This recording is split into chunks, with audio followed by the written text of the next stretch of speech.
Alright, so today we're going to do the fundamental theorem of algebra, which is a very important topic in calculus. And okay, but before we go to the fundamental theorem of algebra, we're going to go over some theorems first. Okay, the first one is called the remainder theorem. And the remainder theorem says if a polynomial is divided by k minus k, then the remainder is f of k. What it's just saying is that the remainder that you get when you divide is the value of the function at the k.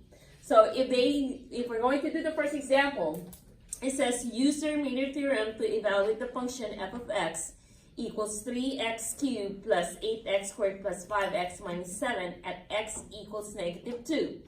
What we just need to do is do synthetic division, find the remainder, and whatever the remainder is, that would be the answer to f of negative 2, because this is just what they're asking us to do. Find f of negative 2.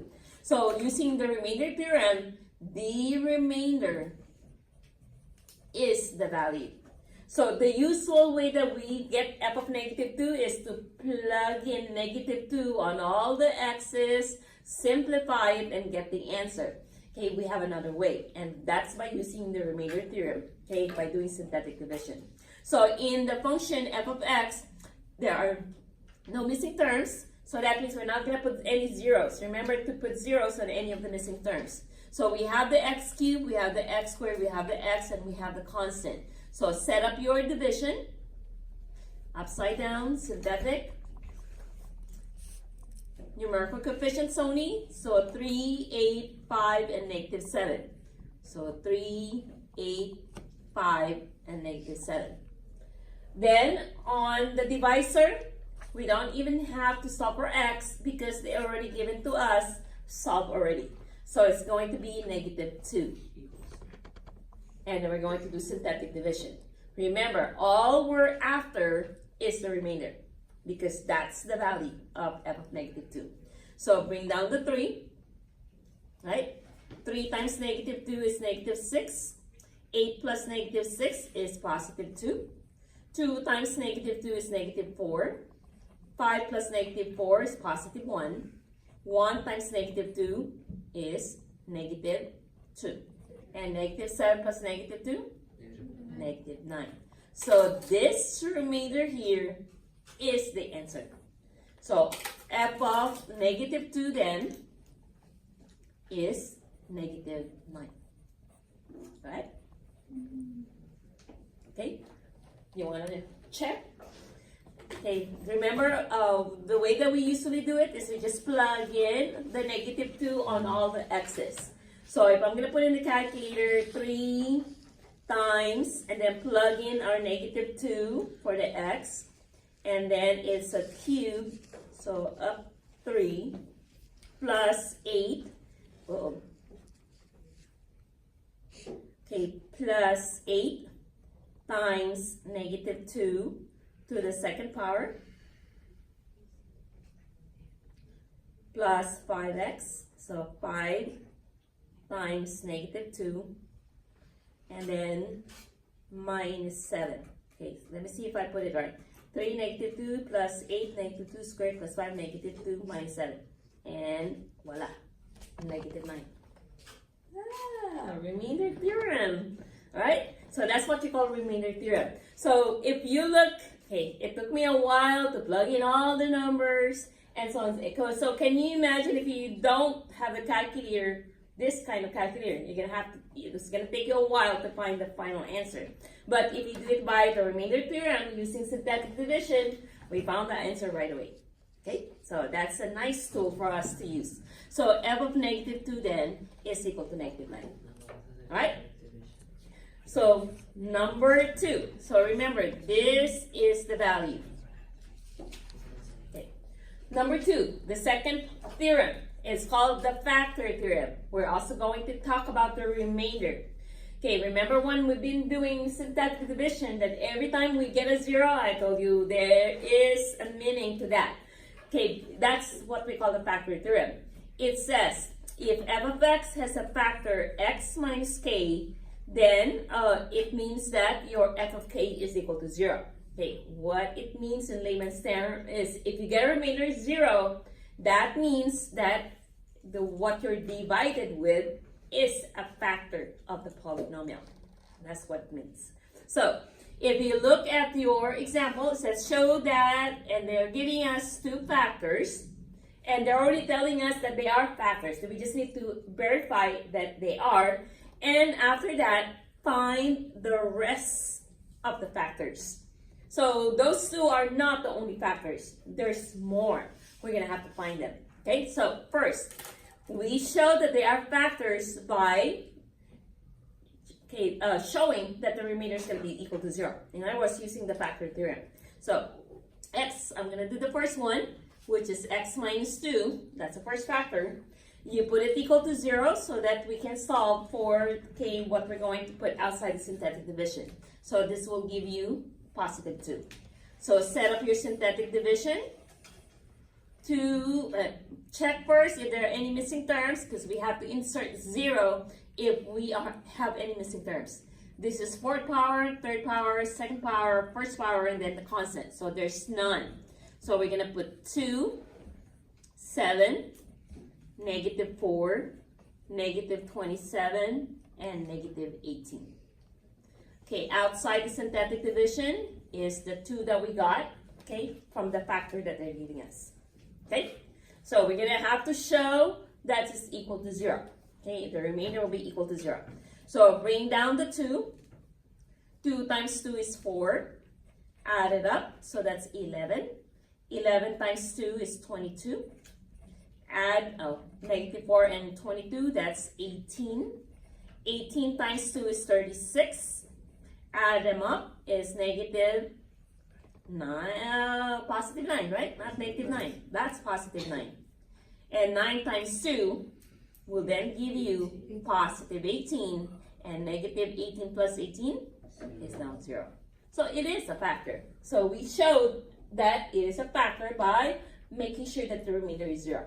So this is 0, so it checks out. So we know that x minus 2 really is a factor. So I'm just going to put factor and check. But that's not the only one they want us to check. They want us to check also x plus 3. So number 2 is x plus 3 is equal to 0. So this is the first factor. This is the second factor. So x is equal to negative 3. And don't go ahead of me. We are not, when we are going to do the next synthetic division, we are not going back to the first one. Because if it's a factor, that means we can divide it by that factor. So instead of going back to the original polynomial, we're going to go to the answer that we got. Because this one, if we put the variable, what would this be? X to the third power, right? So we're going to keep on dividing until we get down to the x squared. Because once we get down to the x squared, we can find the rest of the factors by factoring or using quadratic formula. Wow. So everything now that we've been doing, they're all going to be applied to this one lesson. All right, so instead of going back to the original, we're going to use this, and do not copy anymore the 0. Okay, so don't copy the 0. So it's going to be just 2, 11, 18, and 9.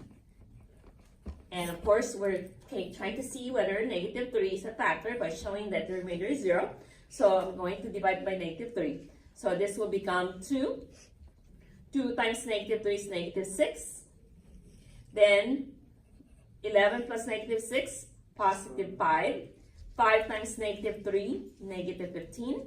Add them up, that will give you positive 3.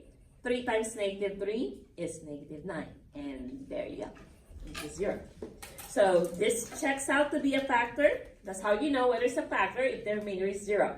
So we know for a fact now that x plus 3 is a factor. Okay, now it's all on our hands now. What are the remaining factors? So if we write down the variables, we got here x cubed, right? So that means the answer that we got when we divide it again will now be just x to the second power. So this will be now 2x squared plus 5x plus 3. So this is 2x squared plus 5x plus 3, which is now quadratic. And we already know how to do all quadratics. We can factor, we can do quadratic formula. So let's take factoring out. 5x plus 3. Okay, if you want to do quadratic formula, that's fine also. Okay, so if you cannot factor, then you have to do quadratic formula. So 2 times 3 is 6. We do the t-chart. That will give us positive 5. What would that be? 2 and 3. Okay, 2 times 3, because that will give us 5 when we add. Okay, are those the answers already, or do we have to do it all the way to grouping? Grouping. So the shortcut won't work because the numerical coefficient is 2. So don't write x plus 2 times x plus 3, because that's not it.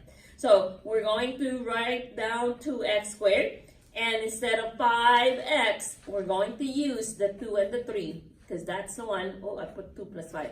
That will be the one that will give us 5, 2 and 3. So replace it by 2x plus 3x, because that will give us 5x. Okay?